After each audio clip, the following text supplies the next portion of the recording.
почитувани пратеници, кога го гледам овој довчерашен министер, а сегашен пратеник како живчено благоглаголи и морализира, си викам, тој ли е истиот што еден регистар за јавни службеници и за чиновници не успеа да направи во неговиот мандат? И си викам, во иста ли држава живееме, бидејќи почна да враќа историја како тоа Заев инсистирал да го врати мандатот после недобивањето датум за датум за датумот на датум, па гледам имате селективна меморија да ве вратам уште поназад малце во историјата или предисторијата, кога требаше мандатарот сегашен да даде оставка, тоа беше ноќта после неуспешниот референдум.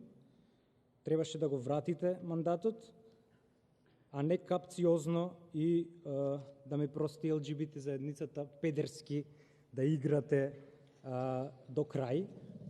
А тоа значи без добиена одлука од народот, без легитимитет, квислиншки да го промените името на Македонија.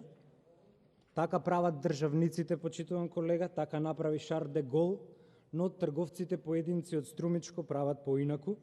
Сега ќе бевме горди македонци, а не сичушни северномакедонци, а подписниците на Преспанскиот договор, узурпаторите, ќе беа за дрешетки, за сторено кривично дело, за грозување на независноста и ставање во положба на подчинетост и зависност спрема друга држава, кога името Македонија како регион може да го користи Грција, а името Македонија како држава не може да го користи Република Македонија.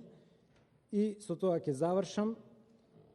Ова ви се последни избори на кои што освојувате повеќе од 40 пратеници, бидејќи на светско ниво социјалдемократијата веќе не е секси и ако веќе сакаме да се диагностицираме, вас ви има добро диагностицирано еден филозоф Кангарга во 2 збора, а тоа е шверцери на сопствените животи.